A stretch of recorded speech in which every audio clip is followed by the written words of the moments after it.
Hi dear students, welcome back to NEET and channel. NEET UG 2024-25 Andhra Pradesh సంబంధించి provisional merit list and web options కంప్లీట్గా మొత్తం start అయిపోయింది.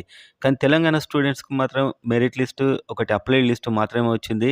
Provisional merit list అయితే రాలేదు. ఎందుకో మీకు తెలుసు, కోర్టు కేసు ఉంది కాబట్టి నాన్ లోకల్ విషయంలో.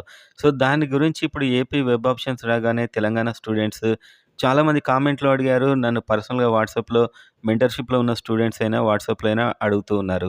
సో మీకు ఇంకేదైనా డౌట్ ఉన్నట్లయితే డిస్క్రిప్షన్లో మన నెంబర్ ఉంటుంది, వాట్సాప్లో మెసేజ్ చేయండి నాకు కౌన్సిలింగ్ హెల్ప్ కావాలనుకుంటే. సో వీడియోని లైక్ చేసి సబ్స్క్రైబ్ చేసుకోండి. ఇక్కడ నుంచి వచ్చే అప్డేట్స్ కోసం చాలా ఇంపార్టెంట్ అప్డేట్స్ అయితే రాబోతున్నాయి. సో కౌన్సిలింగ్ అయితే ఇక్కడ నుంచి చాలా వేగంగా జరుగుతుంది ఏపీ తెలంగాణలో అని చెప్పొచ్చు. తెలంగాణలో ముఖ్యంగా ఎక్కువ మంది అడిగేది ప్రొవిజనల్ మెరిట్ లిస్ట్ ఎప్పుడు వస్తుందంటే, నాన్ లోకల్ కేస్ ఇది ఎప్పుడు వస్తుందని అడిగినప్పుడు థర్స్డే లోపైతే జడ్జిమెంట్ వచ్చే అవకాశం ఉందని మనకు యాక్చువల్‌గా కేస్‌లో ఇన్వాల్వ్ అయిన వాళ్ళు చెప్పినటువంటి విషయం.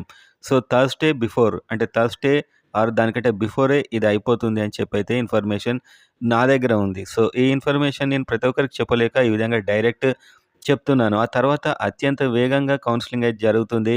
అండ్ ఏపీ ఇప్పుడు నాన్ లోకల్ మొన్న అప్లైడ్ లిస్ట్‌లో ఉన్న ఏపీ స్టూడెంట్స్‌లో దాదాపు 320 మెంబర్స్ ఏపీలో లోకల్‌లో ఉన్నట్టు సర్క్యులేట్ అవుతుంది ఒక పీడీఎఫ్ ఫైల్ అయితే. నేను అది ఇక్కడ చూయించలేను కానీ సర్క్యులేట్ అవుతుంది. అందులో ఒక 200 పైన 500 అబోవ్ ఉన్నారు.